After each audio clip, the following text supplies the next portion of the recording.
going on in the country at that particular time. So I want to ask if Gen Z, I included, will choose Kenya, what will be the long term and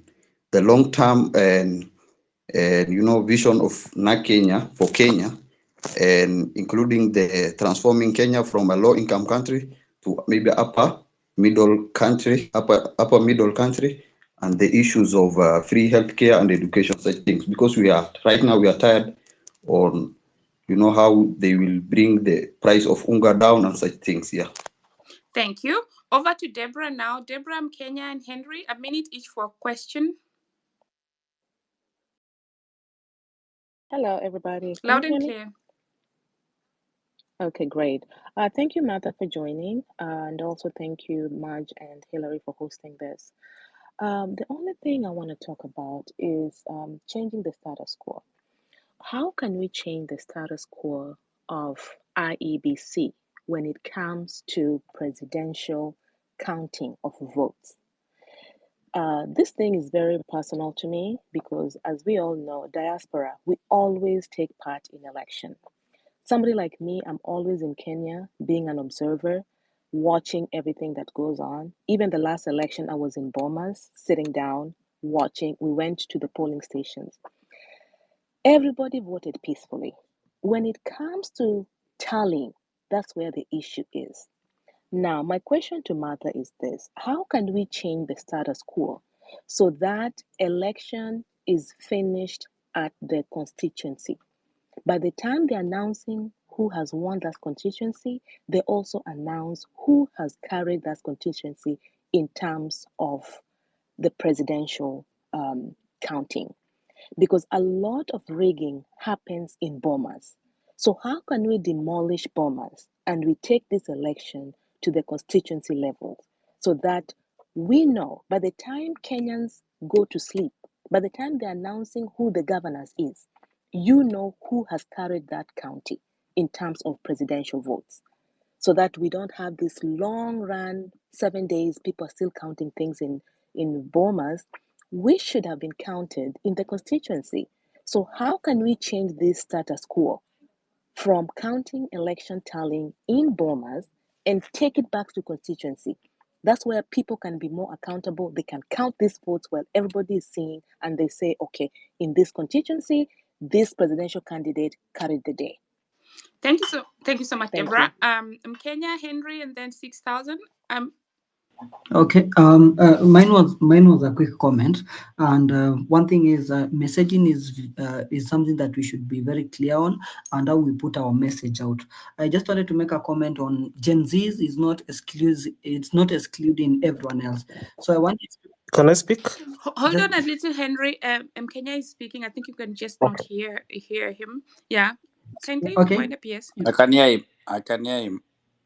Okay, fine. So I just wanted to say, like, we've changed how we are messaging. Gen Z right now, the Z stands for Generation Zote. So it is our burden as Kenyans. So Gen Z currently stands for Generation Zote. Please let it not be just about certain certain people. So it's Gen Z is Generation Zote za Kenya. Thank you. Thanks, Henry. Thank you for the chance, Matt. There's something I wanted to say as my opinion. Martha Karua has not folded her integrity so far as we know her. The one thing I wanted to ask her about Kenya or her party, we know that Gen Zs are young. Is she willing to hold the Gen Zs by the hand, or is she even willing to adapt new policies in the party to accommodate the Gen Zs? Thank you. Thank you. Let's go to Peter, and then Peter, Josephine, and then Sam. Peter Makori, can you hear me? Okay. Josephine? Yes. Can you hear me? Loud and clear. Kindly proceed. Thank you so much for giving me this opportunity. I want to allow me to call Mheshimiwa Martha Karua. I really appreciate her. She has been my role model. And anytime I want to face justice and reality, I always emulate her strength and the powers and her principles, because I've ever seen her march out as a cabinet secretary when she felt that she was being controlled on how she's supposed to run the ministry. And that always gives me a lot of strength. I have just talked about it in another group a few minutes ago. What I want to ask you, Mweshimiwa, is that whoever is not against us is for us, and that you and other people have just been left. You were in the opposition, you have just been left. You have chosen even to walk out of the Azimio. Are you together with us, and can we work together with you? That's one question I would request you to answer me. Also, I would also want to ask, is there an opportunity in which we can use, because we have just seen the president now has gotten to the campaign mode, running up and about in the entire country, which we do, it's not acceptable. What can we do so that let him step down and we go back to campaign, if we want to campaign, so that we can elect a leader whom we want or who can work for us? Is there any way we can do that? Because we really feel pressed and stressed. Yeah. And again, what do you think about the new insurance which is being brought in place instead of actually empowering the former NHIF, which has been there ever since in memory and have been of great beneficial to many Kenyans? Thank you so much, and may God bless you. Thank you. So let's go to Petra, then 6,000, then Eunice, then Sam and Eunice. Please, a minute each for a question. And what we'll do, because there are still over 100 people requesting to speak, once senior counsel has finalized, because she'd committed really 2 hours, we can proceed for probably 30 minutes to 1 hour. Take the question. She will come in and listen to those questions and probably just respond via tweet. So we will be tagging her, because otherwise it's really unfair to let over 100 people go without speaking. So who was next? Ni mimi. Yes, endelea. Okay, Mheshimiwa Martha, asante sana kwa kujiunga na sisi leo. My question comes very close to what you have addressed, but I simply wanted to seek a clarification on when you say that Kenyans can pick representatives from the 47 counties so that they form a constituent assembly which will determine the next steps of forming a government or determining how Kenya will be restructured. What would be the mode of doing that? How are we going to determine that? For example, I come from Kisii. How do we pick, for example, if we said 2 people, how are those to be determined? And number 2, because this question has been asked quite very many times, if the government were to resign today or pushed out by whatever means, and the speaker has gone, and somebody was arguing that we may not even need the judiciary. So how are we driving ourselves towards anarchy, or what will that look like? Just that is the clarification I wanted to make with you. Thank you. Thank you Hello, so much. Yeah, Ben, just a this, moment. You're gonna go. Yes. yeah, this is Ben Srikal, and I wanted to say to our very respected council that it is a moment in Kenya, like Barack Obama said when he went to Washington, that it is time that change comes to our politics, but change is really not going to come from our politicians. And I think if we can try to harmonize that and bring on board our politicians who have been people who we can emulate, and then also listen to our Gen Z and millennials. I have taken my own responsibility as a citizen of Kenya. And if you follow me on TikTok, Ben Srikal, I'm involving the population, because I've realized that the biggest problem we have in Kenya is civic education. And you can see the president right now is targeting the weak in mind and the poor people in the villages. They have Yeah. now. Can you They have please now. land, Ben? Because actually you skipped the line. Yes, Just yes. land, but we'll put you back in after she's gone. She's gonna listen to Please, this the. is very important. This is very important. I'm asking. Okay, I'm asking. I'm asking. Ben, Yes. you skipped the line. So when we tell you to be on time, you cannot tell us. You mean the other speakers are not important?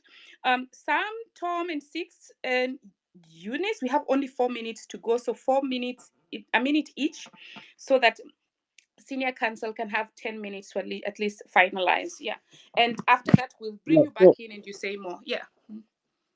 So Marge, me, I'll go. May I have two concerns, and one concern comes from whereby some 2 hours ago I was having a conversation. I stay in Kiambu, so I was having a conversation with people based on whatever is happening in the country right now, and people or whatever they are saying is if the central region watakosa like wataachiliwa in the just concluded cabinet, Mkikuyu atainuka. So that is what I want Martha Karua to address. Secondly, I don't know whether this was addressed, but it's the issue of recycling of leaders. This has been a very, very big problem affecting Kenyans since independence, and it is happening.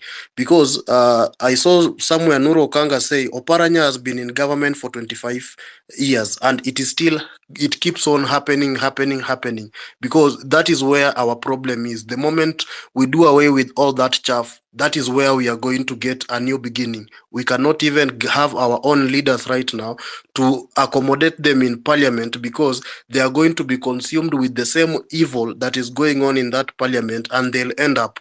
And lastly, Martha Karua, I've seen a poster going on, Martha Karua for Attorney General, and that is H Hustler Nation Intelligence Bureau, some poster. So kindly you can address that. Thank you. Sam and Eunice, and then we let senior counsel go.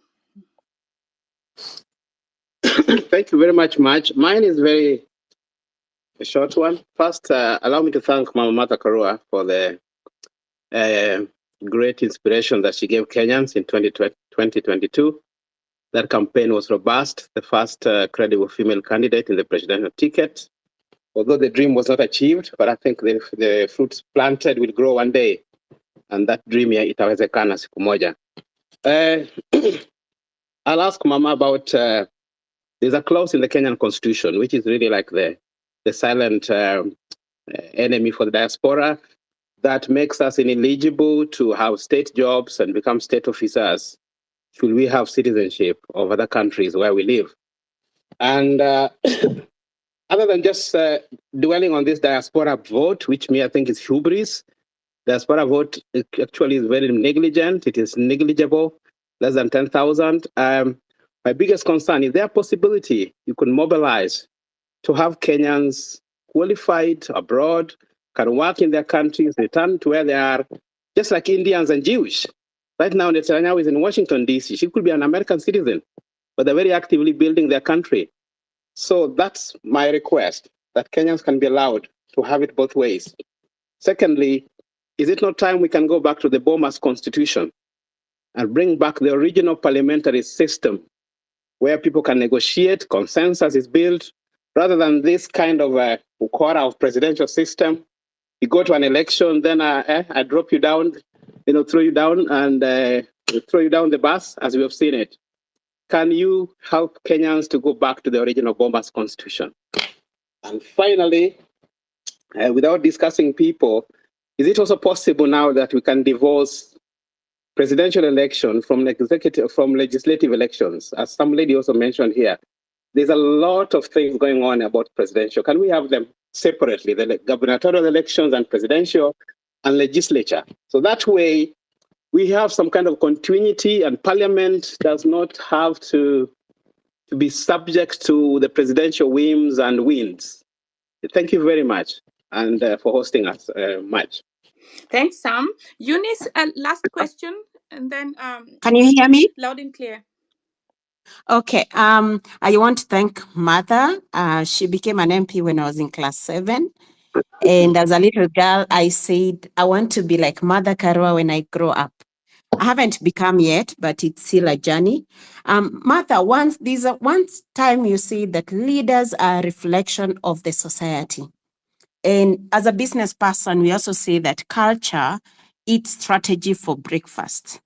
And this is just to say that, and I want to ask, is it that we don't have enough laws? Or is it that our culture is eating the laws for breakfast, for lunch, for dinner, such that we don't know who we are anymore? So that is my question, number one. Number two is, what can we do about restoring, creating a culture that makes, punishes people who do the wrong things? Because somebody also said that if you're not corrupt, if you're not a thief, it's either you haven't got an opportunity, or it is too expensive to steal, or you have deeply ingrained, consciousness that makes you not steal. So the question is, what can we do, as much as we are discussing the law, the legal issue, what can we do to engrave or, embed these behaviors in us so that then we transform completely? Thank you. Thank you so much, Winnie. And with that, I hand over the mic to Senior Counsel Martha Karua for answering the last set of questions and then also giving the closing remarks. Over to you. Thank you. I hope I'll remember all. May I begin by thanking the diaspora for the support, tremendous support you extended to us during the 2022 campaign. I accompanied Raila to Washington in March of 2022, and we attended 2 events organized by the diaspora. And when we came back, some of you came here to campaign with us and have remained in touch. We may not have formally thanked you, but as you will recall, after the debacle at Bomas, we had the court case. And after that, hot on its heels, we started the mobilizing for to push the government to audit the elections from last year. So it is not that we are not grateful, it's just that everything has gone on too fast. Hassan Ali, thank you also for your welcome, and thank you. Odera, about separating treasury, or that treasury is a tool of control, how can we make it independent? An institution is as independent as the people who man it. Can you imagine that since 2010, the Electoral Commission is called Independent Electoral Commission? Has it been independent? In my view, it's been worse than the Kivoito Commission, because Kivoito, at least 202, was able to certify good elections. After that, we have not, even with the 2010 constitution, we've not had credible elections, although the body is called independent. So for Treasury, we have seen Treasury act in a manner that helped this country to grow the economy once again. Immediately Kibaki came in. Then we saw a decline when corruption reared its ugly head in the Kibaki government. So I would like to join that with the very last question, which is asking, how can we, I understood it to mean, how can we fight impunity? How can we make it expensive for people to indulge in corruption? And I think it's all about leadership. Leadership matters. If you have good leadership at the top, it affects every other office.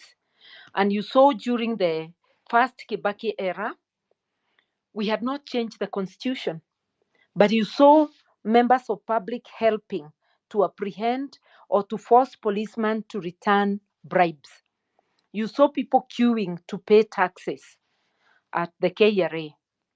So it's all about leadership. Let us fix leadership, and let us make each individual, irrespective of their position, to be accountable. The higher the responsibility, the higher the bar of accountability, starting with the top leadership in the country. I would also, you asked again, Odera, about diaspora. For us in Kenya, we would have a policy of inclusion. And inclusion for diaspora means having a person from diaspora appointed either to be a director of diaspora affairs or some other high office that deals with diaspora matters, because nobody can understand diaspora better than the diaspora itself. And recognizing the contribution of diaspora by ensuring that they also do participate in government and in other matters, affairs of the country. And there's nothing wrong even having a diaspora occupying an office, an ambassador. So it's a policy of inclusion. You asked about Article 91, basic requirement of political parties and whether Kenya is compliant. Yes, Kenya is compliant, largely. I would say largely because we did our national elections in January 2022 when we had our annual delegates convention. We are going to have, we are going to have our National Governing Council, where we hope to rebrand. We also hope to amend the Constitution. And one of the things we are going to bring in the Constitution is to put it in line with the country's Constitution, that as the top leadership, we must have a sell-by date, that a clause saying that you cannot vie beyond this point. So be expecting that from NAK Kenya very soon. And I'm happy that my deputy, Kabala, is listening in on this conversation. I believe I'm the oldest NEC member in NAK Kenya. The rest are much younger. I have a young NEC. And the current acting Secretary General is a millennial. Not exactly a Gen Z, but a millennial. Long-term plan for the party. We are Social Democrats, and Article 43 of the Constitution is very dear to us. So our last manifesto included universal health care, universal education, and prioritizing agriculture and other basic needs like water, all those. But in Kenya today, a government that follows the Constitution is obligated by Article 43. Even if you'd call yourself capitalists, you'd still have to have a social market economy. Social in the sense that Article 43 brings in social welfare. And yes, NAK Kenya, since it's a party to serve the people, is willing to keep and always keeps reviewing its policies. When you become a member, you are welcome to come and inject new ideas into our policies. We are improving our website to be able to give you more information about us, to make it interactive so that some of these questions can also be answered real time online. Deborah, thank you because you always keep in touch and you have asked, and thank you for the work you did in the last elections and for encouraging us all the time. You asked about the IEBC and counting of votes. The law is very clear, the Constitution. Counting of votes takes place and ends at the polling station. Therefore, the votes of all the 6 candidates, the counting of those votes end at the polling station. The constituency level, those votes that have been counted at the polling station are aggregated and announced. And therefore, the final say on the presidential vote is not the county tallying station. It is each of the 290 constituencies. The IEBC has been disobeying the law consistently to facilitate room for rigging.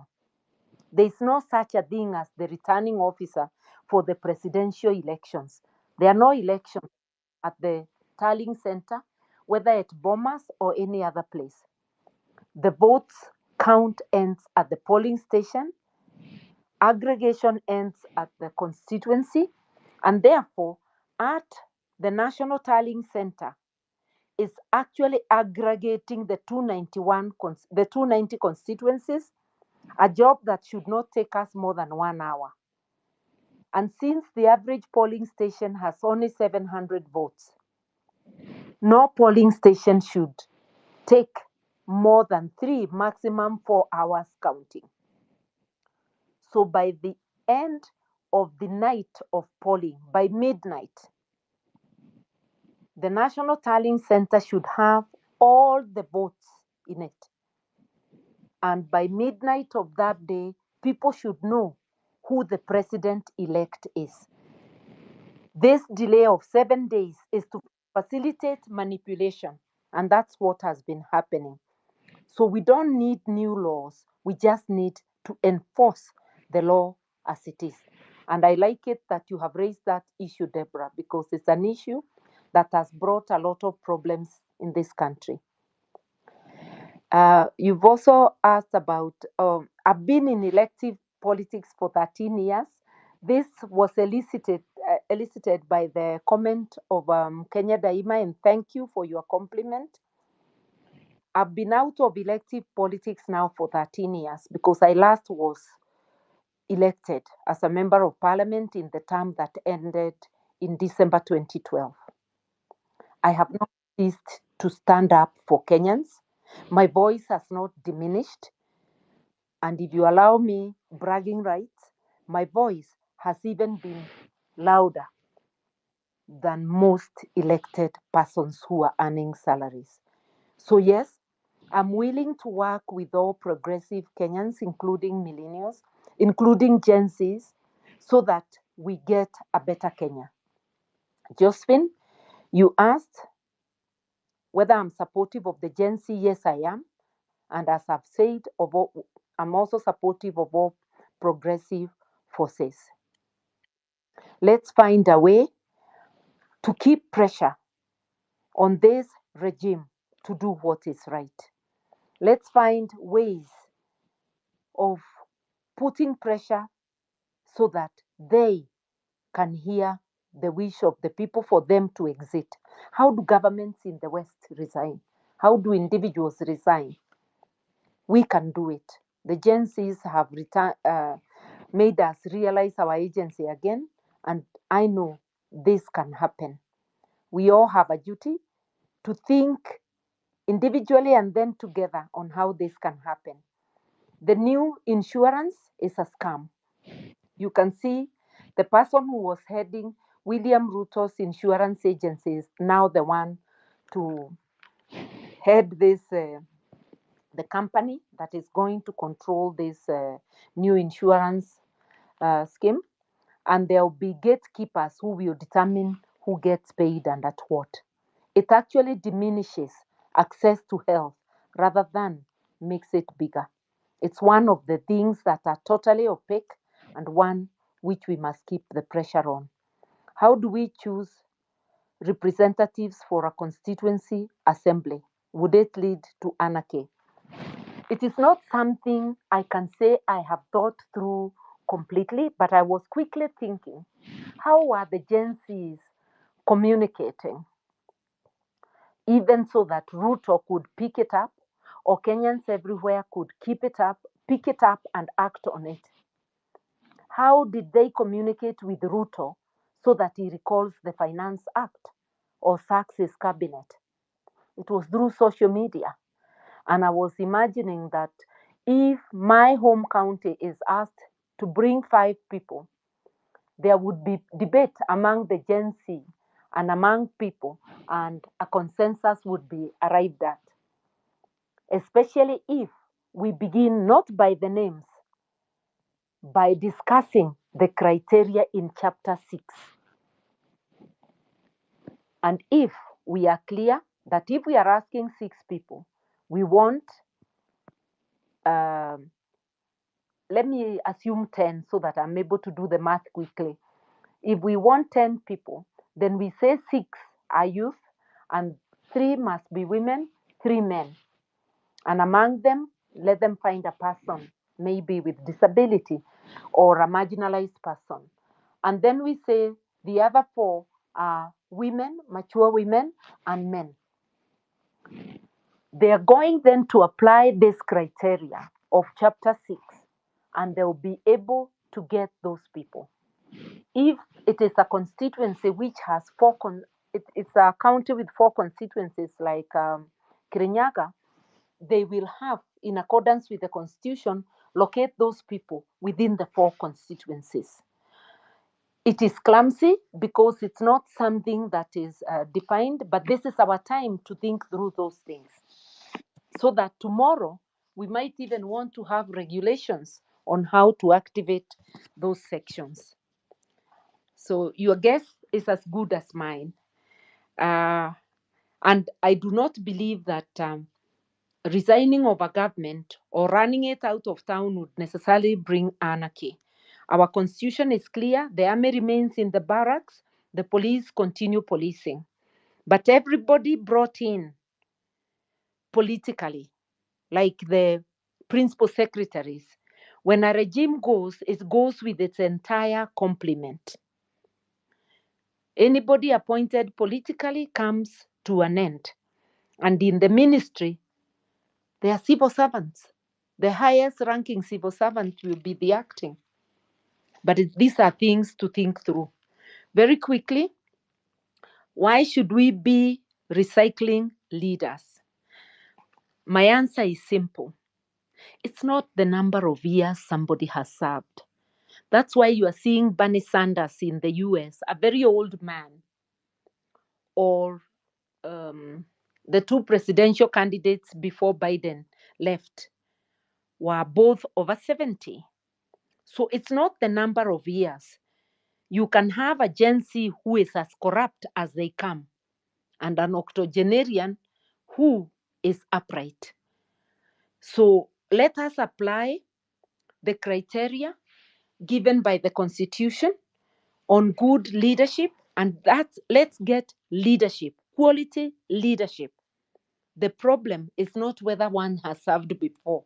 The problem is the quality of a leader. We have Gen Zs who are now in leadership, then right now, and millennials, and some of them have done so badly. Yet we have Gen Zs who have done this country proud, who have done Africa and the world proud, and who are being emulated because they are so patriotic, they are so focused, they are so informed, and they are so progressive. So it's not only about age, it is about the quality of leadership that we get. Ochola, dual citizenship. Yes, I know currently not eligible for state jobs. That's a question to discuss the next time we are going into review. For people who are natural citizens of this country, I think those who are born, it is a question whether it is possible, even if one acquires citizenship elsewhere, to allow such people to also be in leadership, or do we open it to any citizen? It's a question that ought to be discussed and not taken lightly, because the diaspora, wherever you are, irrespective of the citizenship you have acquired, you have continued to support this country. And it is also good to give opportunity for diaspora to serve. We are asking the Chinese to build our roads and railway. Yet out there, our diaspora are building great highways in America, in parts of Africa, in Europe, and many other great things that are being done by diasporas, professionals in all fields. I think it's a time we opened And we deliberately even went out to look for diaspora who can help us do certain things that are beneficial to the country. Can we have separate elections for presidential and also for the other elections? This again is something that should be looked into, as well as the issue I talked about first of proportional representation. Now, Eunice, my own handwriting, which I'm not able to read, but you have said, I said, leaders are a reflection of society. Yes. I remember when I became a member of parliament, opposition areas were electing leaders, not based on money. I had no money to get elected. I was elected because of what I stood for and my manifesto, what I was telling the people I would do. So our people have not always been transactional and electing people because of what they give. But since 2007, our society has embraced money, transactional politics, and the leadership, the poor quality of leadership from that time is evident.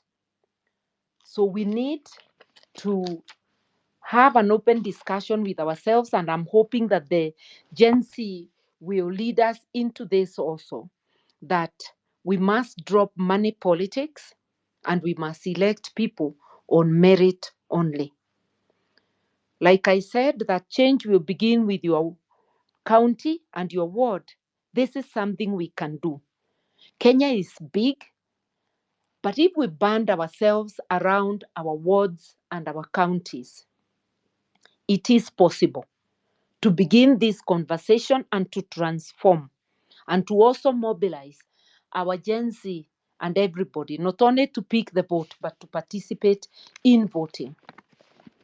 We should also be able to mobilize ourselves to reject impunity and to recognize that leadership matters. And the type of leaders we choose, that is the type of life and country that we choose. No wonder then, 13 years later, we have not realized the dream of the Constitution, largely. We now have an opportunity to do something about it. Let each one of us contribute. Nobody has a monopoly of ideas. I'll be richer for hearing you and hearing your ideas, and we all will enrich each other by discussing these things together. Thank you, and I would now beg leave. Thank you so much, Senior Counsel Martha Karua. I see that Kip is raising his hand. I don't know if he can. Kip, can you hear me? Madge, I also have one question for Mother before she leaves. Thank you. No, Abdi, Mother has to leave. We're going to do 30 minutes of Q&A. That the questions that she can take later, but she has to leave for now. Keep just a minute, and then I close for her. She leaves, and then we continue. Abdi, it's okay. We'll take those questions here. Thank you. And also, Keep, kindly proceed. I cannot hear Keep. Can somebody hear him? Okay, I cannot hear him. So let me just close by thanking Martha. Martha, thank you so much for coming to speak to us. That was a very good session. I loved it. And the questions were really organic and straight from the people. And yes, we are looking forward to hosting you again once things have settled, so that you can come over and share with us the diaspora, more about what the NAC, party has in store for diaspora. So since you've extended by 35, by more minutes, I'll just let you go, and then we'll communicate again as we proceed to take questions for you for the next 30 minutes to 1 hour. Back to you. Asanteni sana. Bless you all. And it was my pleasure. Thanks Thank too, you. and sleep well. So now, guys, as you've seen, there's still over 100 people waiting. Keep, I added you to the mic, but I cannot hear you. Can you say something? I still cannot hear you. So guys, let's have the rest of the session run as a Q&A for Martha. You come in 2 minutes to ask the question. The questions will be noted and then she's going to respond. And before that, let's continue building the network by following each other, follow the host, the co-host, the speakers, look left and right and follow each other. So we go to Web, you dropped Web, Saleh, Maura, and then Alice and Sam Mwangi. 2 minutes each for questions. Salah, Web is not picking. Yes, Maj, and thank you for the opportunity. Thank you for the space. Good evening, all. And tonight, I don't have so much to say or to ask. Probably in the next Q&A, I'll participate. Thanks a lot. Thank you. Web, can you hear us? What's your question for Martha? Yes, mine was not actually a question initially, but I'll rephrase it like that. And my question that I would like extended to her is, we are working basically on a platform to prevent corruption before it happens. To what extent would she be willing to look at the solutions that we are putting together? We are a forum, and these solutions involve basically technology. Like we've seen, technology can solve a lot of problems where we monitor transactions, projects live, and the citizenry is involved. And the extent to that can be discussed later. But what, because I mean, we are trying to do the status quo change, and one of the ways is to prevent corruption before it happens. The forum that I'm in, we are working on that. We'll also be compiling the contributions that were given, because we hosted a transparency forum last week. And we also continue to invite people to kind of add to that, because before any technology is adopted or even proposed to the public, there needs to be really a lot of inclusive discussion. But this will be mostly focused on prevention of corruption, because as we know, with asset recovery, less than 20% success rate. So we gotta prevent it. Thank you. Thank you so much. We go to Alice and then Abdi and Rosaline in that order. 2 minutes, your question or comments for Martha. Okay, I can go first, yeah? Please proceed. For me, thank you, Martha, for joining us on this space. My name is Alice Mwango. Mine is to ask you guys, how can we support the current education system?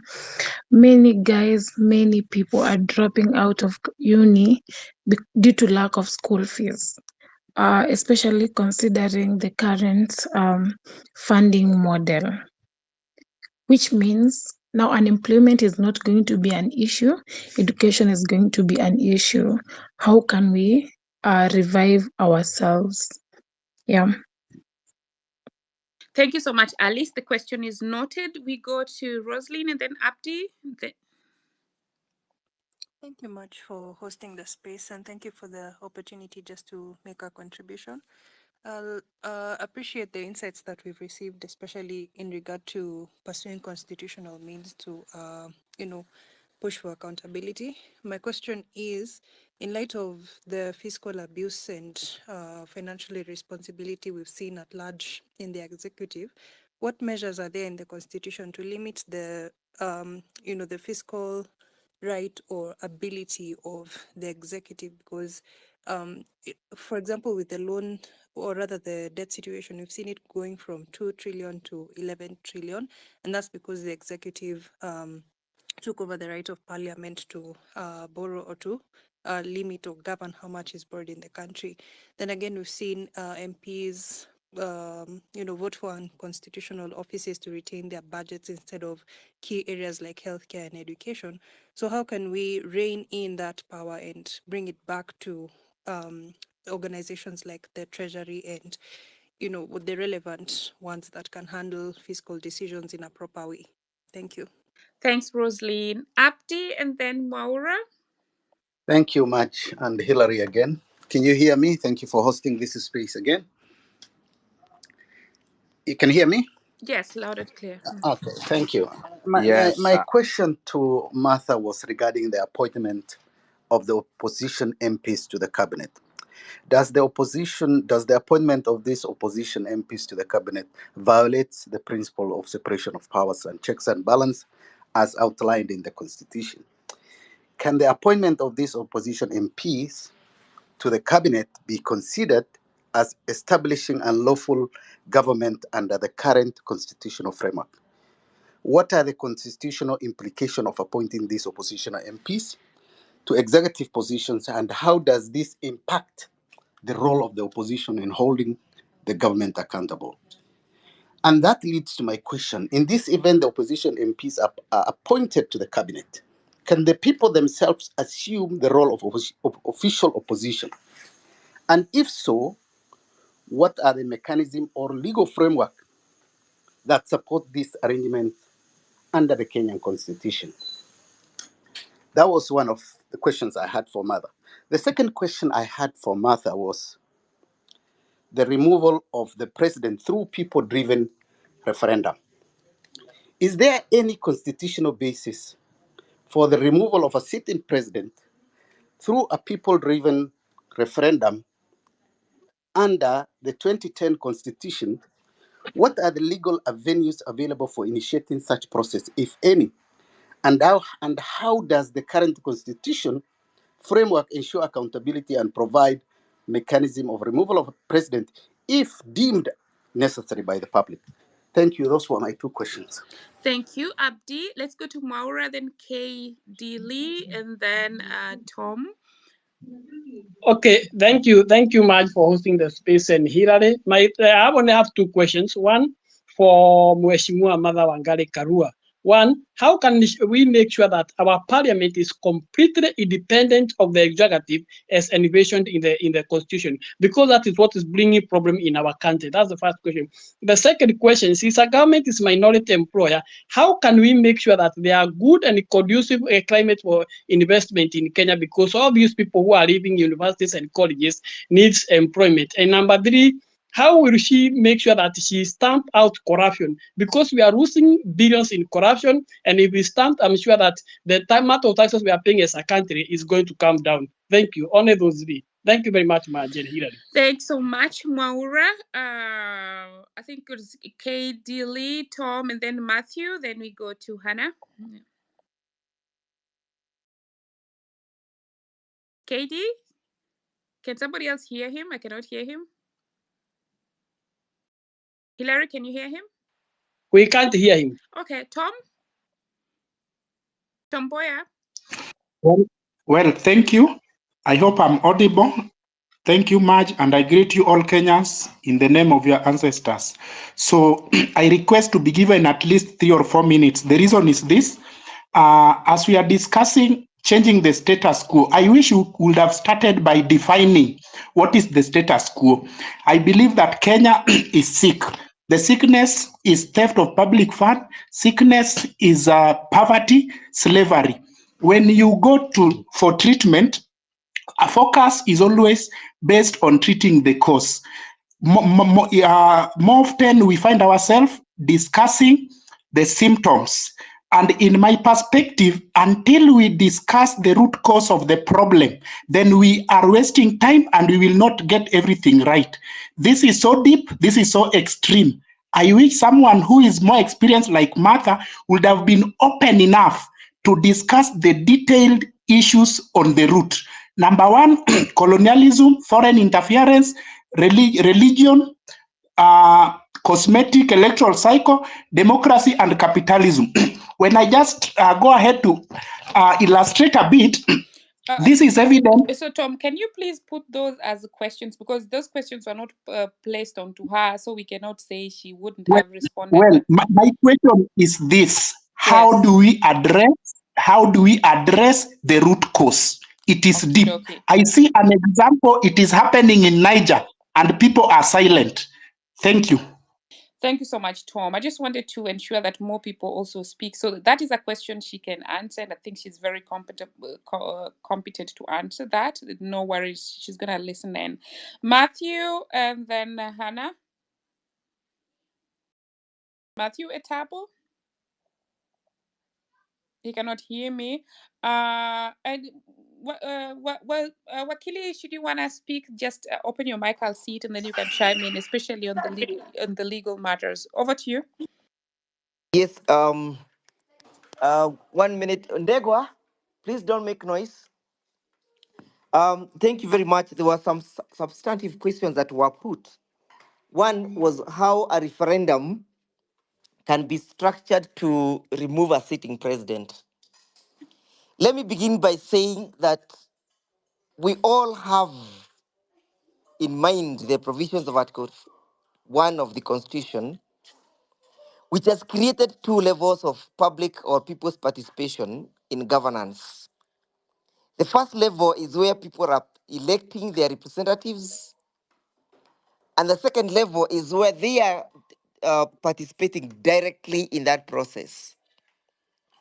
The thinking behind the creation of Article 1 with those two levels was that there may come a time when the elected individuals may betray the people. The thinking behind that provision was that we need to create some residual powers that are available to Kenyans so that if Parliament or the executives fails, neglects, or refuses to adhere to the people's wishes, norms, and aspirations, then the people can exercise their sovereignty directly. Then you have to connect that with two aspects. The first aspect is where the Constitution is creating the means upon which the people will participate in electing their leaders, and therefore they create a constitutional tool called election. Number two, the Constitution also creates another tool called a referendum. Ordinarily, we have thought that referendums are only exclusive to questions of determining perhaps how many constituencies do you want to have, how many counties do you want to have, which do you want to do some review on the constitution. But we should also see a referendum as a means or as a constitutional tool of or tool where people can exercise their sovereign power under Article 1 in the event the delegated democracy fails. So the thinking behind the petition that we have taken to court is that the court is for that the High Court can pronounce itself that referendums are not exclusively meant to determine administrative matters, but they should also be it should also be a tool to be used and applied by the people in the event the delegated democracy failed. That is the thinking behind the petition that we have filed with Kibe Mungai and my colleagues in court. We want the High Court to pronounce itself that a president who has failed to adhere and to live to the people's expectations can be removed through parliament. Why are we going through a referendum means? We are going through the referendum means because the Constitution has created an impeachment tool, but you need to resort to parliament for you to impeach the president. The Constitution has also created a tool where a president can be removed through parliament on ground of incapacity. But again, you have to go through parliament. Kenyans are sick of this parliament. The parliament has failed to live to the expectation of Kenyans, and that is why we are resorting to the most rare means and the route least followed to ensure that we have other means where people can remove the president through constitutional mechanisms. That is the thinking behind the constitutional petition that we have filed in court. Had it not been for the failure of parliament, would have urged parliament to initiate an impeachment motion. But because parliament has been captured by the executive, we are therefore thinking and making a case before court that parliament has negated on its duties. Parliament has neglected its function. They have attempted to fuse their function with the function of executive, and therefore it's not possessed with the necessary constitutional tool to undertake the process of removing the president, and we therefore want the people to make that determination. On the question of ODM joining government, there is nothing as unconstitutional as that. Why? Because our constitution has created parliament, and parliament has been created to have two levels or two sides, the minority side and the majority side. Remember, the majority side and the minority side is a constitutional dictate and a constitutional provision determined through an election. It therefore presupposes that the only thing that can alter that preposition is a subsequent election. But you are seeing William Ruto crossing over to the minority side, co-opting individuals of the minority, and therefore polarizing parliament, therefore obliterating parliament, changing the structure of parliament. There is no contemplation of the constitution that there could be a circumstances or a scenario where the minority join hands with the majority. There is no provision in the constitution. There is no one single article that says that at a particular time, the party in government can form a government of national unity. It's only the people of the Republic of Kenya who can make that determination. But William Ruto seems to have usurped all the powers that are the residual powers left for Kenyans, conferred himself the authority that is only vested with Kenyans, and decided that the majority should then merge or collaborate with the minority. Let me ask you one question, and I leave it for the people to ponder. What will happen to the people who are represented by Opiyo Wandayi? What will happen to the special interest group represented by John Badi? You cannot do this without involving the people. Number two, Mr. Opiyo Wandayi, or Honorable Opiyo Wandayi, is the leader of minority in parliament. It is not perceived that parliament can sit to vet the new cabinet secretaries when we have a vacuum for the seat of the leader of minority. Because that will not be a parliament that is fully constituted. And also remember that Opiyo Wandayi cannot appear before the vetting committee while he's still holding his position of MP. He has to relinquish that position. It therefore follows that relinquishing that position, he will be relinquishing the position of the member of parliament and the position that he holds for Azimio in parliament. It therefore follows, consequently, that parliament will therefore not be fully constituted for it to undertake the process of even vetting. Because there is no scenario that is contemplated by the Constitution that Parliament will operate when one wing of Parliament is not fully constituted. And that's why we are saying that William Ruto has taken it upon himself for the few remaining days that he'll be in office to mutilate the Constitution and abrogate the Constitution. And if there is anything that we are called upon to do, even under Article 3 of the Constitution, is to defend this Constitution from being violated, to defend the Constitution from being defiled by those people who never believed in it. Can Opiyo Wandayi cross over to government without a resolution being made by the constituent parties in Azimio? Remember, Azimio, under the Political Parties Act, is a coalition political party. It has its constituent political parties. who must resolve through the National Delegate Conference that we have agreed that one of our constituent parties can cross over and join hands with the government. That has not taken place. It therefore means that they have fully usurped the powers of all the members of the constituent parties. And that's why we are saying this is an illegality and a stinking illegality that Mr. William Ruto and his cabals have decided to undertake. To that effect, as we speak, I am preparing a petition again for the Constitutional Court to make that determination whether or not the minority can cross over to join the majority in government, and what will happen to parliament at that particular time. Let us also look at the capacity of Mr. Joho and Mr. Paranya.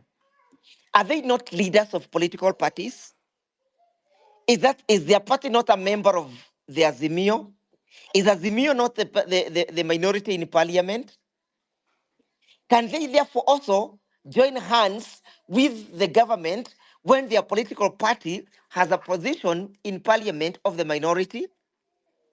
All this, in my view, is a serious, stinking, unconstitutional illegalities that needs to be stopped ASP. Thank you much. Thank you everybody for listening to me. I'll still remain on call for purpose of any clarification. Thank you Thank you. so much. So as we continue, thank you, Wakili. As we continue, the questions for Martha, each speaker has 2 minutes. If you have a question for Martha, pose it. And then if there are legal questions that still needs clarification, Wakili will be is very kind to clarify for us. Dr. Kasim, take a go. Oh, thank you, Marge. I hope I'm loud and clear. Yes, you are.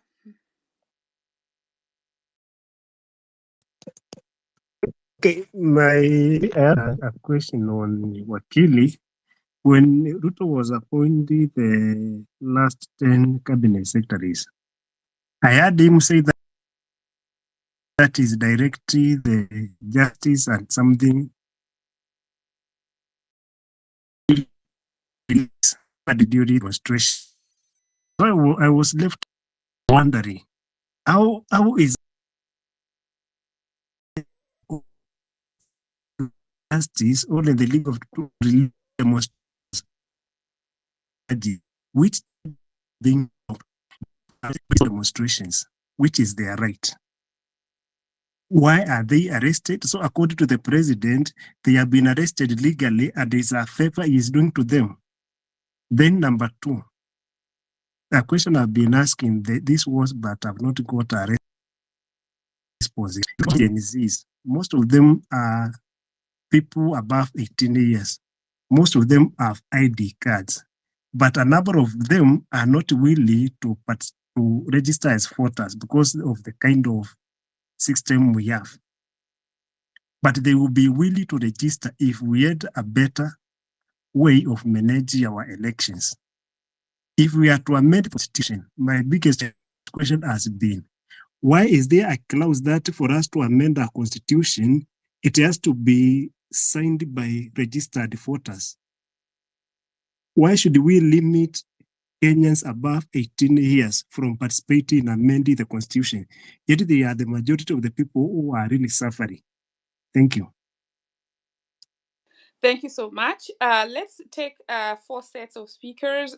Ben, you're next. Then Ogwek, I'm Smart, Abdi, and then Hannah.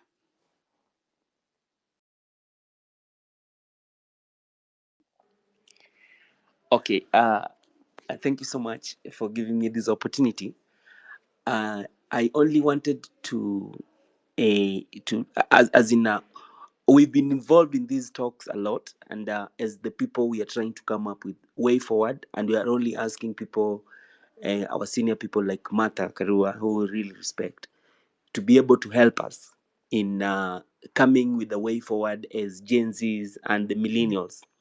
We have an opportunity to kick out this government in the next 2 to 3 months after the IBC has been formed, by just kicking out the 200 or maybe 150 members of parliament who voted for yes. And these members of parliament that you can put into parliament can therefore do so many things with the parliamentary privileges and powers, even to change everything in this country. So how can her party and her herself as Martha Karua help us in terms of achieving this? Secondly, you can see that the president right now has run away from the urban people because he's realized that the billion lies that alikuwa ametenga cannot work anymore to the educated folks in Kenya and the diaspora. How can we have civic education in the villages that is now targeting with these lies? How can we then have civic education in those voting areas so that we can inform our people to actually see through the lies that the president is trying to impose on them?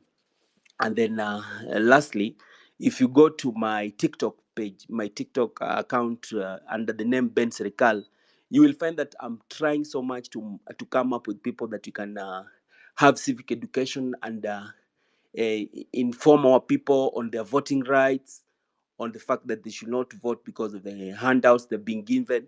How can the diaspora, because this is our home. I was in the diaspora in Canada and I've come back home and I'm seeing so many things that we can replicate in these systems that work abroad. How can the diaspora and people like Martha Karua help us to continue with civic education? Because IBC does not conduct the civic education, and it is the mandated constitutionally body to conduct the civic education. How can we proceed with civic education so that the president can stop dividing the country into the uneducated and the rural folks against the educated and the urban communities? Thank you so much. Thanks. And I see people writing on the comment section that they should follow each other. Yes, I would encourage that, because when you have a message that you need amplified, when you follow each other, that's when you're able to build more network, as you also are able to amplify those messages and are able to really also get the message that people are sharing out there. So now, allow me, I've added two ladies to the mic. Allow me to get them through, because we've had less ladies speaking. Carol and Rachel, in that order, and then you proceed with the next. 2 minutes each. Carol, sorry. Carol, I hope you're a lady. Rachel? Hello, thank you so much for giving me this opportunity. I've just joined here, actually in Sweden, and I would like to really ask Martha Karua about her way forward, as her plans, because some of us are really kind of we are very, very passionate with the issues that are happening in Kenya, and are really, really interested in getting into like making changes and coming with our solutions and or suggestions, so to speak. But we don't know who to contact. If I should be sincere, I've been trying to write emails. I've been trying to inbox some of our leaders, but none of them is getting back. And if I have to be sincere, I even wrote to the first lady. I was like, I mean, we are here, we need to be heard of. And they promised to call me back or somebody to contact me. Nobody has done that.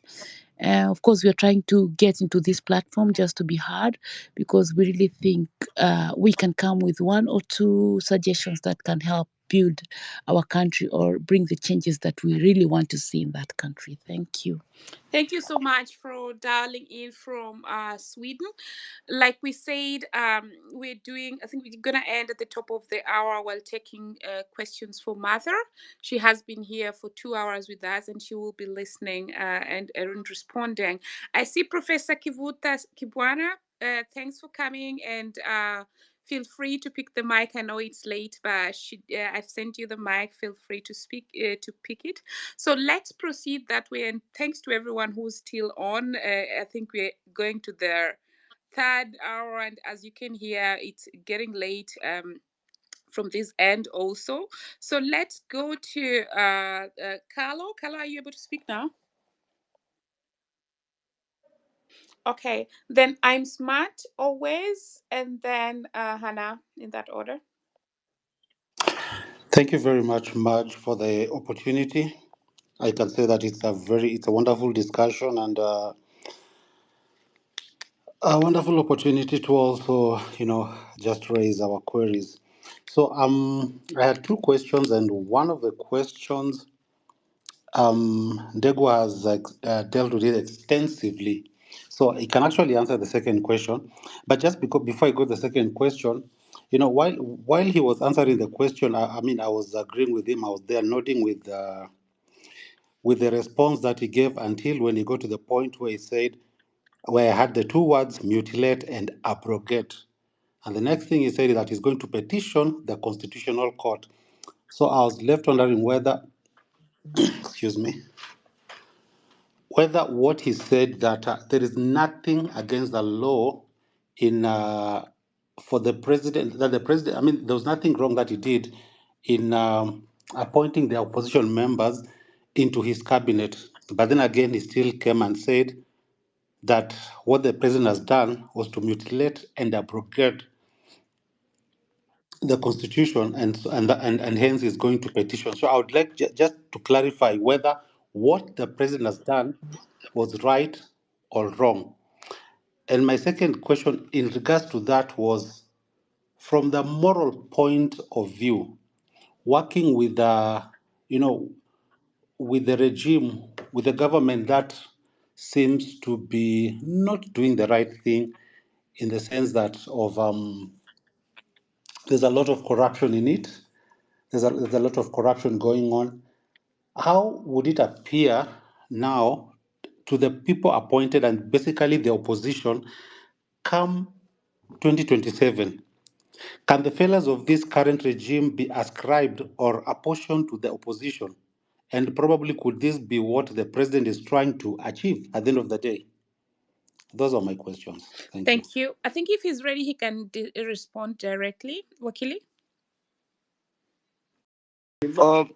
Thank you very much.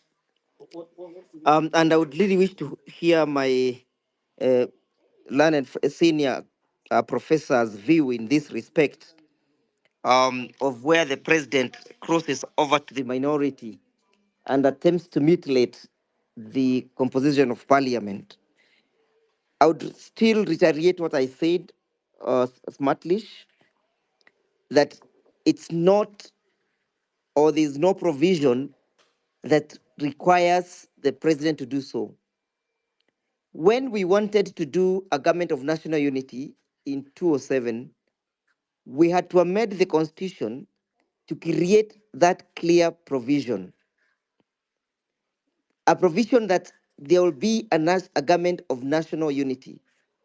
What President or what Mr. William Ruto is doing is to kill or to further kill the voice of parliament, is to alter the functions of parliament in terms of oversight. You ask yourself, the function of parliamentarians, be you in a minority or be you in the majority, is to offer oversight over the executive. All the KK constituent parties, they perceive themselves as though they are an extension of the executive. The only little voice that was remaining in the parliament was the voice from the minority. Now the minority has also been captured, and the majority of the MPs who are in ODM have been captured. We are fortunate we still have some MPs, those those who are in Wiper, who have not crossed over. But the question is, the numerical strength of parliament to oppose that which is wrong has been mutilated by William Ruto's actions.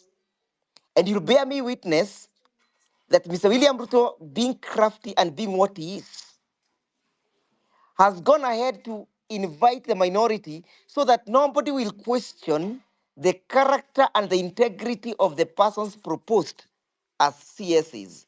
Why? Because the ODMs will be saying, we have our person, let's close our eyes. The KK will be saying, we have our person, let's close our eyes.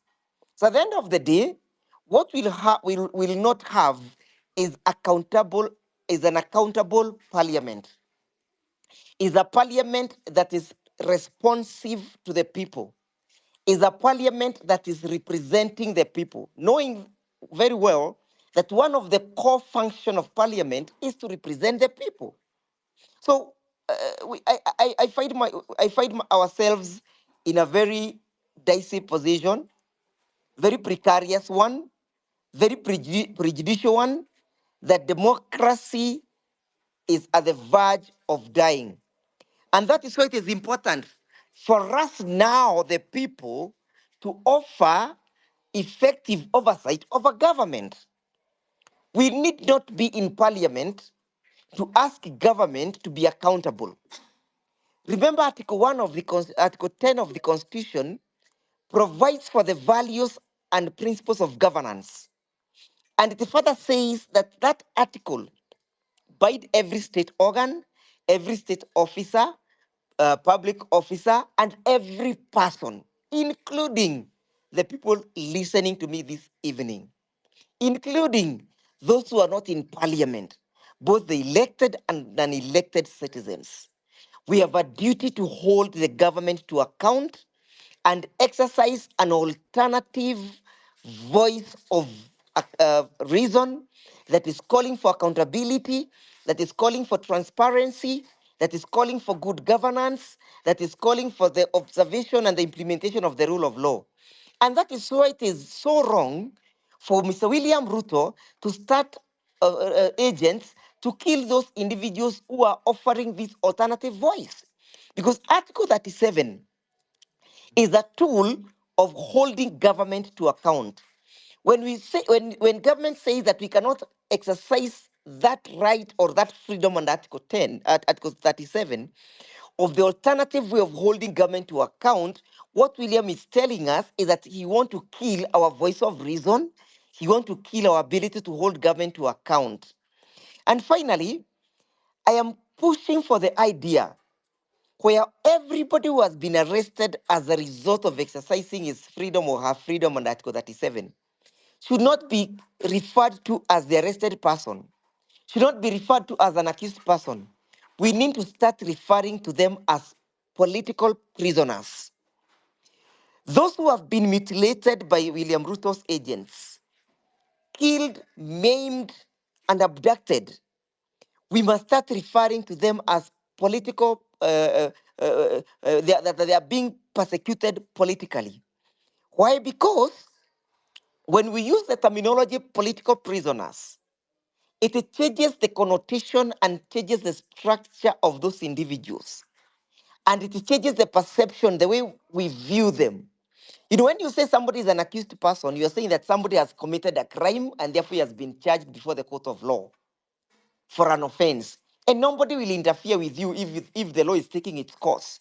But if we say that you are political prisoners and that you are being persecuted for holding a contra view to what perhaps the minority may be holding, because I believe William is leading the minority, then even in the international arenas, and I beg to be advised by them that are in the diaspora, will also change. The perception of the perception will also change. So I would urge that we start referring to these individuals as political prisoners, and we start the clamor for the release of the political prisoners.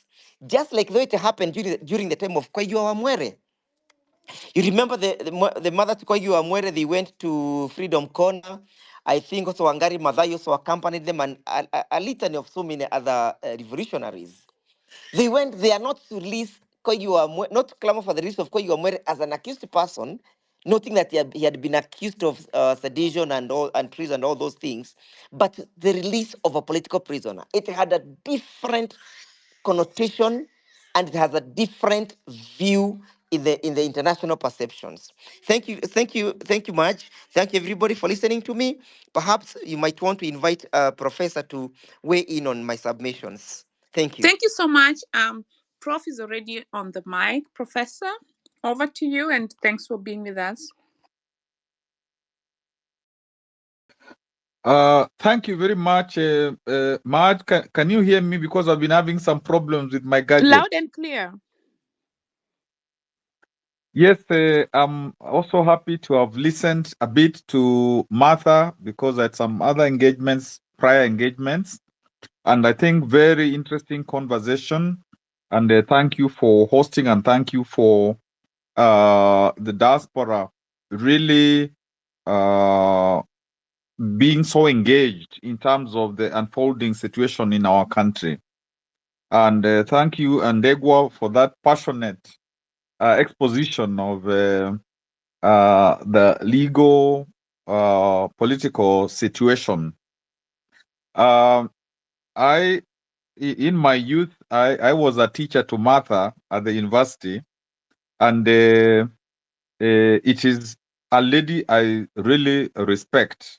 And so I'm happy, Marge, that you are able to have a conversation with her for our, progressive attitude, our fight against corruption, and so on and so forth. But you listen to her, and you are better judges of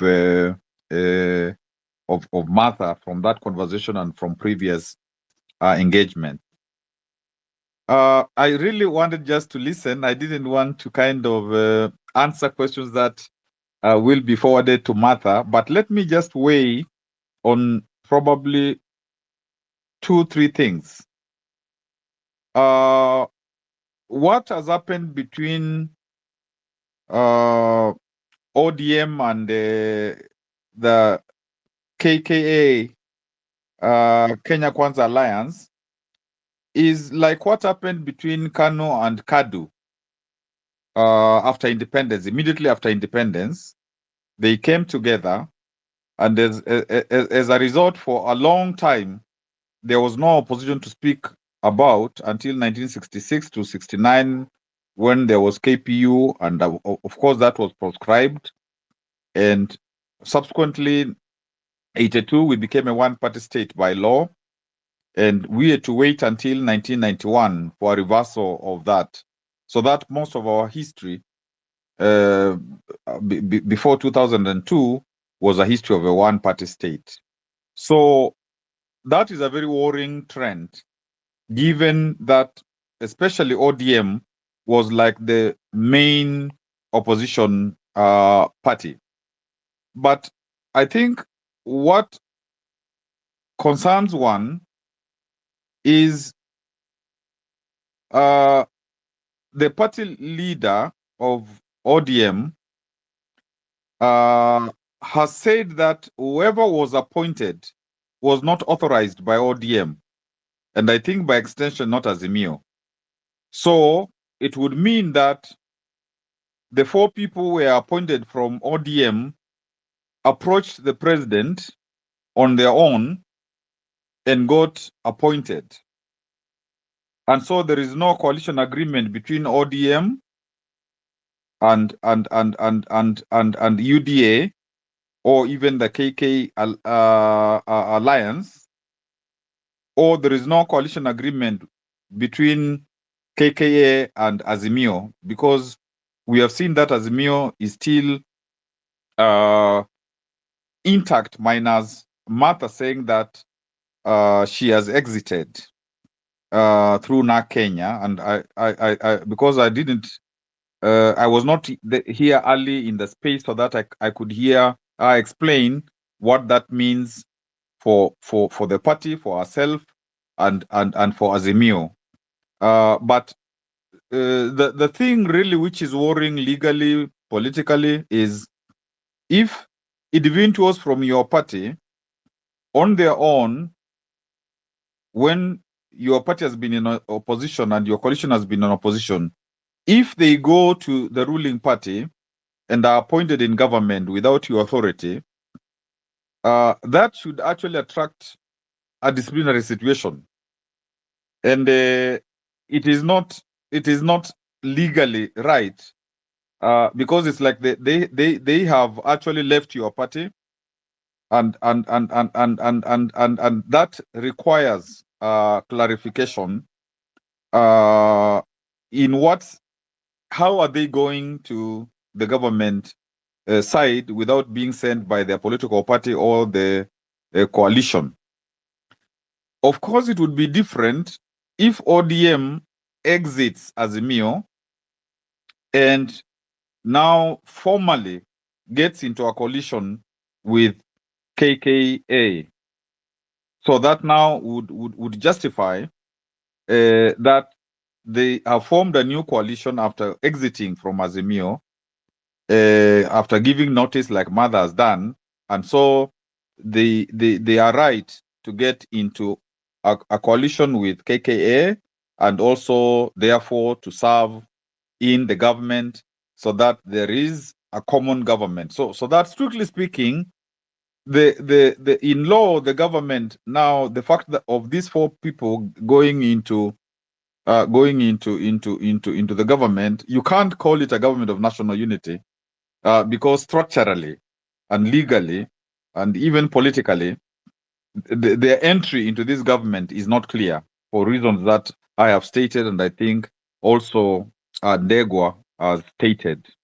So there is clarity there, because really it's not fair for a leader of a political party to say, my four guys have gone into government and I don't know how they have gone there, and they have not been given permission to go there. And even the Secretary General of the party says that they have not been given permission by anybody, and there are no consequences from the party of origin.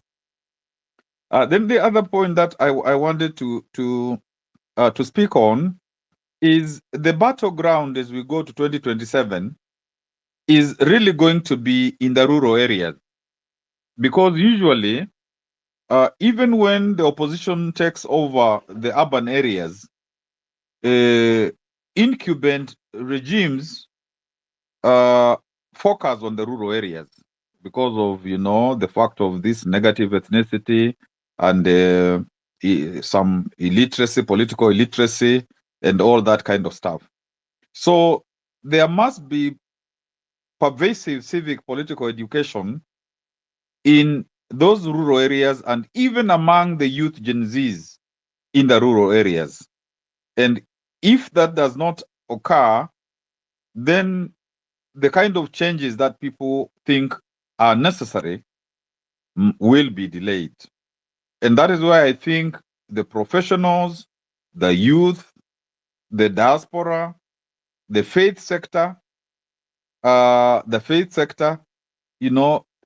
has to be this combined force to be able to now do that pervasive civic education and structures, getting the constitution even translated into, local languages, and even if it's summaries of it, so that happens. And of course, if one can recruit the teachers who are everywhere in the rural areas, if it's possible to get those involved, then again, that would really be a major thing. And I in another forum, I made the point that the youth are very the Christian youth are very angry that the church, especially church leadership, some of the church leadership let them down, and the church leaders, are saying that they will change and all that kind of stuff. And what actually the youth have done, the Christian youth, they may have made it very difficult for politicians to use the church in 2027, and that can be a bonus, and maybe that is something to be worked on, so that there isn't a reversal of that reality.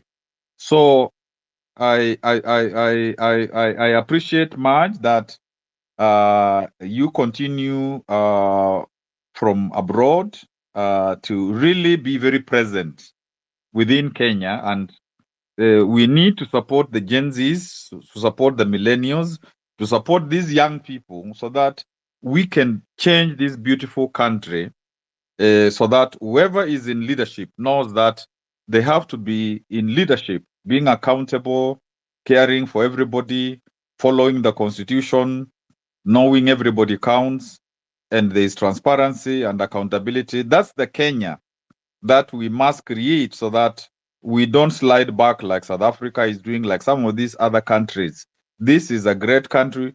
We must be great and also help the rest of Africa to do better.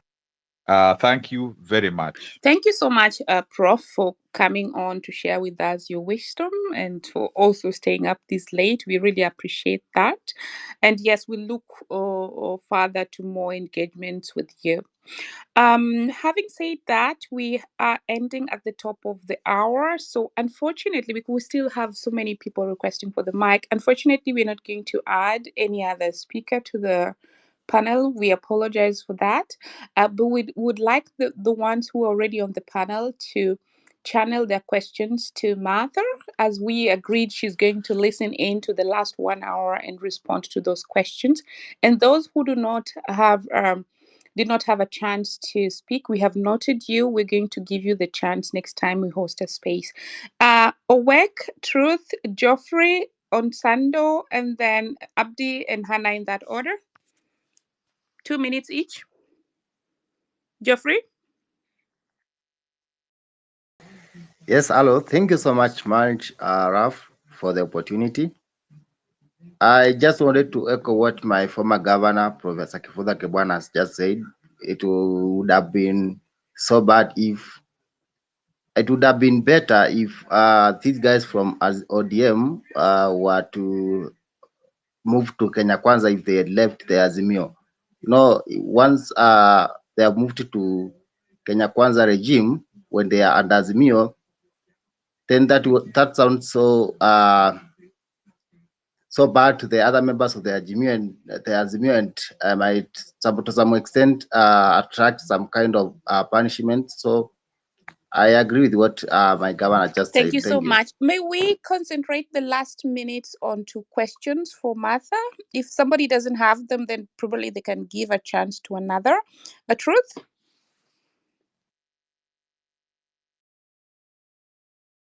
Onsando? Abdi? Thank you much again. It's just thank you again. It's a follow-up to question for Advocate Ndegwa. Thank you, my friend Ndegwa. And I think I'll get for the brilliant response to the people-driven referendum. My follow-up question is that given the representatives, the MPs are elected to exercise power on behalf of the people with delegated authority and can be recalled if they can be recalled if they don't meet the obligation. Do we have to go through the recall route before initiating a people-driven referendum? That's my first follow-up question. Additionally, also what I want to say is the appointment of the opposition to the cabinet not only undermines the principles of democracy, but also creating potentially unlawful government, as I said. The ODM party distances itself from this. If the minority party crosses over to the government, and does this compromise their role as opposition? And here the question comes, who is the next official opposition? Can the courts pronounce themselves on these matters? That is the other thing. Finally, I want to talk about judicial independence. How can you safeguard the independence of the judiciary from pressure and interference? And how can we strengthen mechanism protecting the judges and the judicial officers who might face threats or intimidation due to their ruling in regard to this matter? Final take is this for me now. I think the AG is the legal advisor to the government. There are situations where the Attorney General might not be consulted, or he or she provides politically motivated advice to align with the president or executive decision, resulting into errors in law. Can the law society that you belong to step in to provide pro bono advice to the president? Additionally, could the LSK formalize an amendment to this advisory role, ensuring the president receives impartial legal advice, given the potential for judicial compromise, how can the LSK ensure its advisory role is effectively utilized to protect public interest? We know we go to courts, we always run to courts, and we know the long legal process. And thank you also for representing us in Wajir Governor petition, Degwa. Thanks again. Thanks, Abdi. I'm confused a little bit about the LSK providing pro bono services when we have an attorney general, but the legal are going to respond to that. Hannah? Hannah, can you hear me? Okay, then let's go to expert Linda Katiba, the hunter, manager, and Pius, and then we have Wakili Ndega and Professor Kivuta bring in their closing remarks. Expert, what? Yeah. Thank you, Marge, for this opportunity. Mine is just a very simple question, and my question is it possible that we can give the Gen Z's original idea, which was completely outside the the Constitution itself, and also the legality of the whole revolution?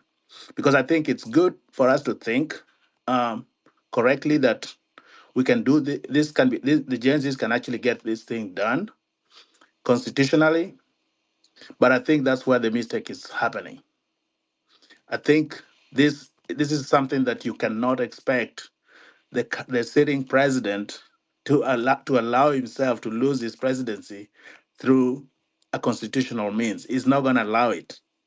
So the question is, can we support the Gen Zs and encourage them to consider the original strategy of not looking at this constitution and not looking at the legality framework so that they can be able to accomplish their mission? Because I think Kenya is rotten to the core, and there's no way out that the current constitution as it is set up is going to clean up Kenya.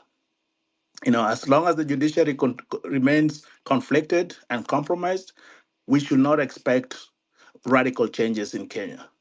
We have to have a clean reset. And I think that's what the original intention and the original desire of the Gen Zs was. All this noise that is coming up, all this expert advice is good, but let it all come after they have already succeeded on the initial mission of removing the current system completely out of place. Thank you. Thank you so much. I would not want to speak for Gen Zs like that in their absence, because my understanding of what they are doing is still constitutional, and they're pegging it to the Article 1 of the Constitution. We also